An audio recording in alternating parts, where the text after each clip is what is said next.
घुमारवी में राज्यसभा सांसद की जीत पर घुमारवी भाजपा मंडल ने घुमारवी चौक पर जीत का जश्न मनाया।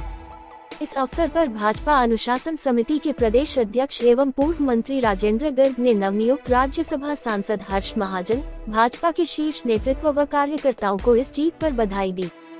गर्ग ने सुक्खू सरकार पर तंज कसते हुए कहा कि कांग्रेस भाजपा की वजह से नहीं बल्कि अपनी वजह से संकट में है।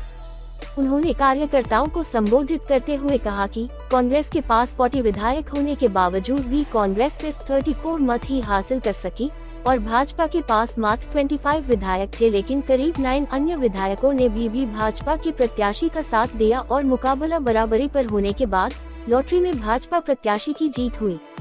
वहीं उन्होंने इस अवसर पर सुक्खू सरकार पर भी जमकर हमला बोला और कहा कि सुक्खू सरकार से उनके खुद के विधायक ही खफा है, वो क्या सरकार को चलाएंगे। उन्होंने कहा कि यह वही कांग्रेस सरकार है जिसने आते ही पहले दिन से तानाशाह रवैया अपनाते हुए जन विरोधी निर्णय लेने शुरू कर दिए थे। अपने हकों के लिए लोगों को सड़कों पर उतरना पड़ रहा है। उन्होंने कहा कि हाल ही में हिमाचल प्रदेश में जो घटनाक्रम हुआ है उसके राजनीतिक दृष्टिकोण से ये कहा जा सकता है कि राज्य सरकार सत्ता में रहने का नैतिक अधिकार खो चुकी है। गर्ग ने कहा कि राज्यसभा सीट पर भाजपा की जीत एक ऐतिहासिक पल है। उन्होंने कहा कि कांग्रेस सरकार झूठी गारंटियों के बलबूते सत्ताहीन हुई है। अब गारंटियां पूरी नहीं हो रही, ऐसे में अपने ही विधायक सरकार के खिलाफ हो गए हैं। इस मौके पर भाजपा मंडल अध्यक्ष सुरेश ठाकुर, जिला सचिव राजेश शर्मा, नवीन शर्मा, मंडल मीडिया प्रभारी महेंद्र पाल, रतवान कर्मचंद, राम गोपाल, विशाल व दिनेश ठाकुर सहित अन्य उपस्थित थे। विपरीत परिस्थितियों में भी हिमाचल प्रदेश के अंदर भारतीय जनता पार्टी के राज्यसभा के सदस्य के लिए जो नामांकन हुआ था उसमें भारतीय जनता पार्टी का प्रतिनिधि जो है वो जीत कराया है। सबसे पहले तो मैं प्रदेश की जनता को और सामान्य विधायकों को बहुत बहुत धन्यवाद देता हूं और बधाई देता हूं कि इस प्रदेश की जो कांग्रेस की जो सरकार है, इस सरकार का असली चेहरा जो है जनता के बीच में आ गया है।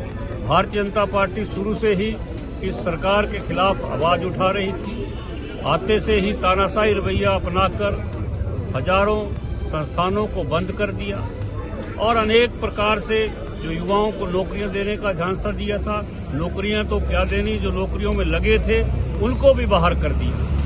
इस प्रकार का अत्याचार इस सरकार ने प्रदेश की जनता, युवाओं के साथ, किसानों के साथ, महिलाओं के साथ भद्दा मजाक किया है और इसी छल कपट के कारण जो है इसका परिणाम, जहां जनता इस सरकार से त्रस्त थी, वही जनता ही नहीं केवल अब कांग्रेस के विधायक भी सरकार से कितने त्रस्त थे, ये भी उसका परिणाम जो है जनता के बीच में सबके सामने आ गया है।